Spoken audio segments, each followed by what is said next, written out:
عايز تدخل اي مكان تاكل وتشرب ببلاش وانت مش بلوجر ولا حتى انفلونسر، خلي اي مكان تروحه يبقى لسبب. يعني ايه؟ يعني وانا بختار كافيه معين عشان اخرج فيه انا واصحابي، خلينا افتح الاول اشوفه على السوشيال ميديا عامل ازاي، مهتم بالسوشيال ميديا ولا لا، بينزل حاجات بشكل مستمر، واخر حاجه نزلها من امتى، اشوف بالظبط نقطه ضعفه فين. يعني مثلا عنده نقطه ضعف في التصوير، عنده نقطه ضعف في التصميمات او في كتابه المحتوى او في الماركتنج بشكل عام. لما اروح الكافيه واكني طبعا خارج خروج عاديه مع صحابي، ساعتها اشوف ان انا ممكن احاول بالطريقه اجيب رقم صاحب المكان، ويا سلام لو لقيت صاحب المكان نفسه موجود ادخل له بطريقه شيك، ان انا اقول له ان الصراحه المكان ده جميل جدا والفايبس بتاعته حلوه والبرودكتس اللي بتقدمها كويسه جدا، بس انا مستغرب انتوا ازاي مش مهتمين بالتسويق للمكان ده.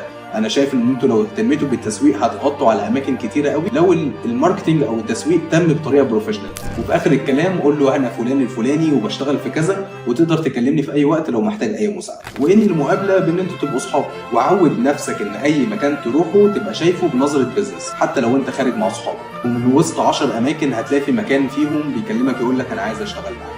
كده خروجاتك اللي بتخرج وبتدفع فلوس فيها عشان تتبسط هي اللي بتجيب لك فلوس، ودي حاجه بتخليني لما بخرج في اي مكان بخرج براحتي وانا مطمن وحاسس ان انا مش مقصر في حق شغلي، لان انا برضو بشتغل في الخروجات بتاعتي.